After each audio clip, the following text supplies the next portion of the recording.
The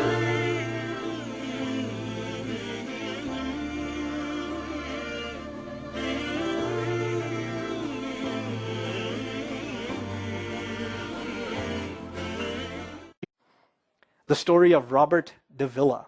You know who that is? No, you don't, because I do. 3 months ago, I gave khutbah in Fort Worth. I haven't been to that masjid in 4 or 5 years, and they invited me for some reason, and I went. And I gave khutbah there. My khutbah was about dua.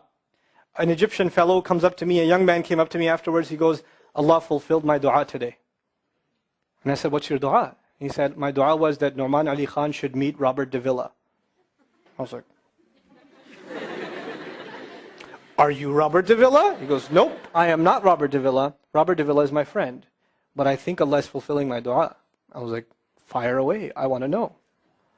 Robert Davila is a young man who lives in a town 40 minutes past Fort Worth. He was a farmer, young guy.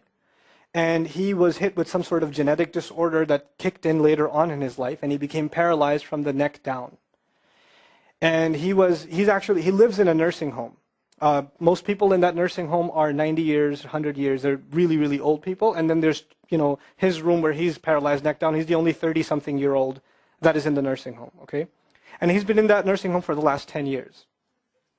His family got a computer for him that's voice activated, so he can give voice commands, put a headphone on and Google stuff and search stuff so he can surf the web and find information.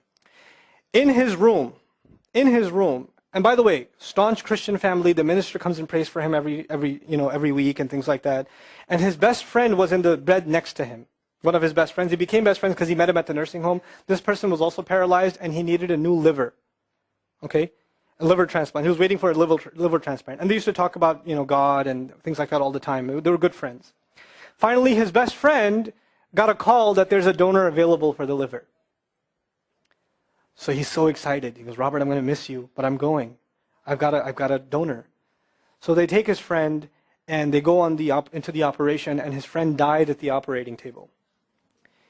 Now his friend, who's also a Christian, the deceased friend, his sister, took one of the amulets of his friend, a crucifix, and she gave it as a gift to Robert. This is a reminder of your old buddy. So he hung it on the side of his hospital bed. Robert Davila lives a pretty decent life in there. The nurses take care of him. He's a happy guy. And one day he goes to sleep and he sees a man in his dream. That man says his name is Muhammad. And he says, pointing at the crucifix, God did not send messengers so they would worship the messengers. God sent messengers so you could worship God.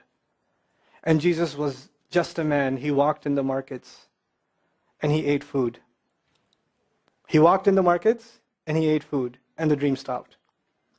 He only knows that Jesus was just a man. He knows there's a man named Muhammad that said that to him. He said that messengers came so people could worship God and not the messengers. This is all he knows. So he starts Googling Muhammad. He finds Islam. He takes Shahada. When he takes Shahada, he wants to learn about the Quran. So he goes on these chat sessions and finds somebody needs to teach me Quran. He finds a brother in Egypt that he gets together with on Skype to try to learn Arabic. Learn the Arabic alphabet. Once he learned the Arabic alphabet, he learned to recite the Quran. He memorized 10 surahs from his hospital bed. Then he said, I'm beginning to memorize the Quran, and I'm beginning to learn about this prophet, but I need to understand the Quran. So he starts Googling how to understand the Quran. And for some reason, he ends up on my videos. And he starts watching my stuff. And he watched almost everything. And then here's the kicker. In the nursing home, there was an Egyptian fellow that used to come in and do some repair work. The Egyptian fellow has his own awesome story. The guy had basically lost faith. He wasn't religious. The nearest masjid to him was 50 miles away. So he didn't really go to Jum'ah much anymore. But he felt a spiritual void, so he started going to the church just to feel closer to Allah. Raised Muslim. He goes to the church just to feel closer to Allah. He's passing by Robert's room one day and he hears, وَالْعَصْرِ إِنَّ الْإِنسَانَ لَفِي خُسْرٍ. So he walks into his room and says, Robert, what are you listening to? Robert says, nothing. That was me. And the guy says, you're Muslim? He goes, yeah, I became Muslim. And now this friend is in shock. How does Allah guide someone in the middle of Churchtown, USA, in a nursing home, with a crucifix on the side of his bed that he doesn't even have the physical strength to move, and the guy himself says, I want to come back to Allah. So he tells him about his, the friend he found online, Norman Ali Khan. So the Egyptian fellow starts watching my videos. And then he says, I wish I could meet him one day. And he says, okay, I'll pray for you. And after 5 years, that Egyptian friend shows up at the same masjid that I haven't been to in 4 years. And after Jum'ah says, I think Allah wants to fulfill my friend's dua and my dua. So I said, I think He does. Let's go. So I took a few of us and we went. And we met with Robert. We had a beautiful conversation with him. And inshallah, for Eid, we're going to go to his nursing home again. The nursing home was pretty shocked. You're all here to meet Robert? He's like, yep. Why do you want to meet him? He's an inspiration. I'm like, okay, let me check if we can. And they had to call the hospice administrator and all this stuff, and then eventually let us in. And Robert's in shock. And then I meet with Robert, we're talking, and I was like, hey, Robert, so I heard you memorize some surahs. He says, yeah. Can you recite one for me? So he recited Surah Al-Asr. Not one of us was not crying. We're just in tears. When somebody turns to Allah, don't worry about the means. Guidance will come. Balance will come. I want to tell you some more about Robert because young guys are here. Young guys that play basketball. Young guys that are healthy. Young guys that have ambition. I told you what's his paralysis, from where to where? Neck down.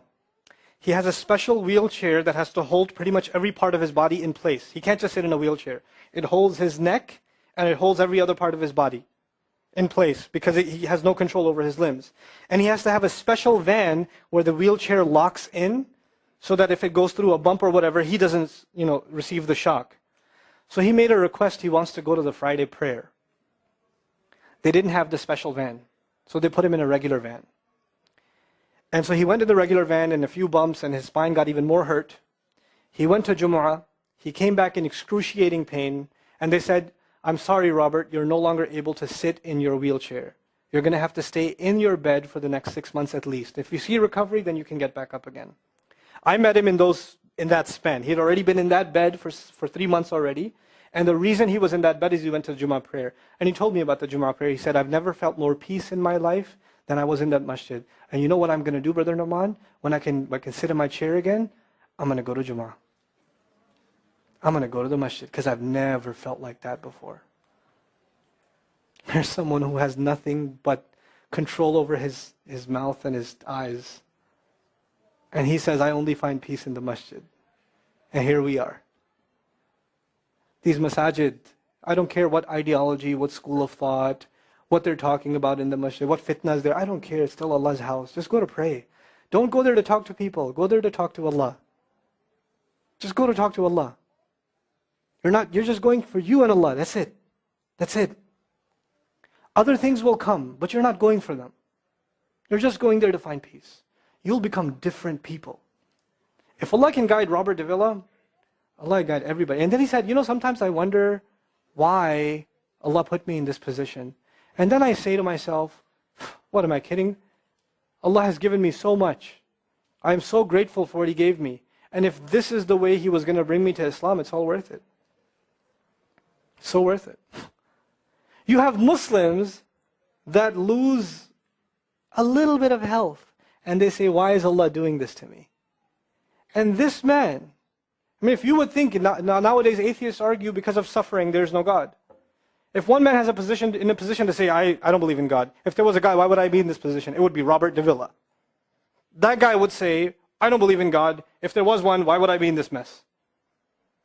And yet he's in this position, and I've never seen a face with more nur. Never. I've never seen a face that has more contentment on it. He's so satisfied with life. He's so happy. He's just happy. The last 7 or 8 khutbahs I've given are actually based on one sentence each on one sentence that he said in his conversation. Is that profound? He's a teacher to me. I consider him a teacher. He's my sheikh. Somebody says, who's your sheikh? I say, Robert Davila. Really? Is that a pizza place? Or no. No. You know. The guidance is all around us. You don't have to get worried about what's not there. There's plenty there. You know what Allah did for the people of the cave? You know He even guided them in where to sleep? You know He even guided them on where to turn? As the sun was coming, they'd turn away from it. As the sun came from the other side, they'd turn the other way. Allah will guide you in your sleep when you make dua to Him. He'll even guide you in your sleep. Every toss and turn will be guided by Allah. Can you imagine? We shouldn't be skeptical in Allah's guidance. We shouldn't worry about how am I going to find balance. No, that's Allah's job to guide you. Your job is to talk to Him. Your job is to get sincere. That is the message I have for you. That is how we're going to find balance. Honestly. And if once you do that, once you become sincere to Allah, Allah will open doors. Allah will give you friends. Allah will give you teachers. Allah will give you access to resources, all of which are going to bring you closer and closer and closer to Him and to the truth and make life better for the people around you. This is really the gist of what I wanted to share with you. I don't want to speak longer. I've spoken too long already. I love coming back to you.